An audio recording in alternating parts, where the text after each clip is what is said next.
এত কষ্ট করে রমাদান মাসে রোজা রাখলাম, এত কষ্ট করে রমাদান মাসের সিয়াম পালন করার চেষ্টা করছি, এখন এই কষ্টের সিয়ামগুলো আল্লাহর কাছে কবুল হচ্ছে কিনা এটা আমরা কি করে বুঝবো? যদি দেখা যায় এত কষ্ট করে সিয়াম পালন করলাম কিন্তু আল্লাহর দরবারে কবুল হলো না, কোনো কাজে আসলো না, তাহলে তো আমার পরিশ্রমটাই বিফলে চলে যাবে।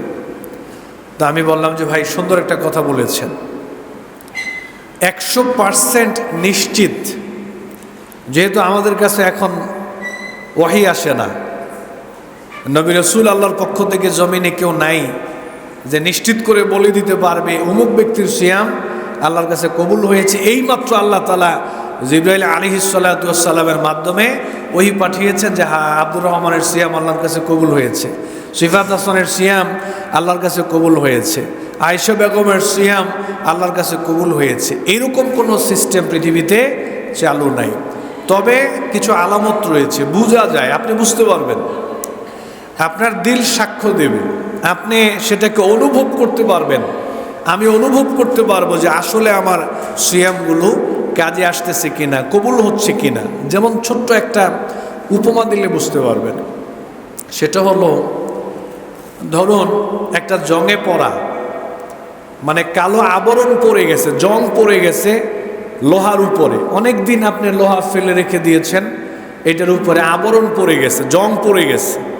এখন আপনি এটা পরিষ্কার করার জন্য একটা ছেলের কাছে দিলেন, এখন সে এটাকে ঘষা মাজা করতেছে পরিষ্কার করার জন্য। এই যে ঘষা মাজা করছে, সে কিন্তু বুঝতে পারবে যে পরিষ্কার হচ্ছে কি হচ্ছে না। এটা যখন সে কাজ করবে, পরিষ্কার করবে, তখন সে বুঝতে পারবে যে এটা পরিষ্কার হচ্ছে কিনা। হয়তো 100% পরিষ্কার নাও হতে পারে, কিন্তু 50% হতে পারে, তারপরে 40% হতে পারে, 60% হতে পারে, এটা সে বুঝতে পারবে। তো আমরাও যে সিয়াম পালন করতেছি, আমাদের অন্তরে যেই কালিমা, যেই কালো দাগ, গুনাহের যে প্রলেপ, এটা আমার অন্তরে, আমার ঈমানের উপরে, আমার আমলের উপরে একটা কালো প্রলেপ রয়েছে। আজকে রমাদান মাসের প্রায় অর্ধেক চলে গেল। এই 15 দিনের ভিতরে আমরা যতগুলো সিয়াম পালন করার সুযোগ পেয়েছি, প্রথম সিয়াম থেকে শুরু করে আজ পর্যন্ত আপনি নিজেকে একটু পরীক্ষা করেন। আমি নিজেকে একটু পরীক্ষা করি যে রমজান মাস শুরু হওয়ার আগে আমার ঈমানের কি অবস্থা ছিল, রমাদান মাস শুরু হওয়ার পূর্বে আমার সালাতের কি অবস্থা ছিল, আমার চরিত্রের কি অবস্থা ছিল, আমার তাকওয়ার কি অবস্থা ছিল। আজকে এই 15 সিয়াম চলে যাওয়ার পরে আমি আর আপনি যদি চিন্তা ভাবনা করে সমীকরণ মিলিয়ে দেখি যে না, রমাদান শুরু হওয়ার পূর্বে আমার যেরকম তাকওয়া ছিল, রমাদান শুরু হওয়ার পূর্বে আমার চরিত্র যেরকম ছিল, আজকে অর্ধ মাস রমাদান মাস চলে যাওয়ার পরেও, 1 মাস অর্ধ মাস সিয়াম পালন করার পরেও আমার চরিত্রের মধ্যে কোনো পরিবর্তন আসে নাই, আমার আমলের কোনো পরিবর্তন হয় নাই, আমার চাল চলনের কোনো পরিবর্তন হয় নাই। যদি এরকম থেকে যায় তাহলে বুঝতে হবে যে আমাদের সিয়াম আর সে আজিমে নক করে নাই, আমার সিয়াম কবুল হচ্ছে না, আমার সিয়াম কোনো কাজে আসছে না। আর যদি দেখা যায় যে না, রমাদান মাস শুরু হওয়ার পর থেকে আজ পর্যন্ত আমার মধ্যে একটা পরিবর্তন আসছে, তাকওয়ার পরিবর্তন আসছে, চিন্তার পরিবর্তন আসছে, চরিত্রের পরিবর্তন আসছে।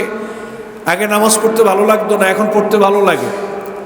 তাহাজ্জুদের নামাজ জীবনে কখনো পড়ি নাই, কিন্তু রমাদান মাস আসছে, মাঝে মাঝে ফাঁকে ফাঁকে এখন তাহাজ্জুদের নামাজ পড়তে ভালো লাগে। আগে হারাম খাইতাম, এখন হালাল খাচ্ছি। সিদ্ধান্ত নিয়েছি বাকি জীবনে কোনোদিন আমি আর হারামের দিকে ফিরে যাব না। চোখের গুনাহ করতাম, জানা ব্যভিচারে জড়িয়েছিলাম, নেশার মধ্যে জড়ানো ছিলাম, ব্যভিচারে জড়ানো ছিলাম, গান বাজনায় জড়ানো ছিলাম, গার্লফ্রেন্ডের সাথে আমার রিলেশন ছিল।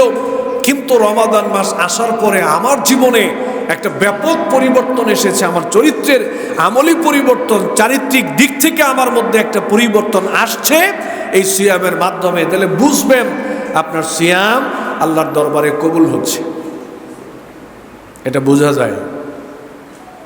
কারণ আল্লাহর বক্তব্যই তো হচ্ছে কুতিবা আলাইকুমুস সিয়াম, আল্লাহর বক্তব্যই হচ্ছে লাআল্লাকুম তাত্তাকুন।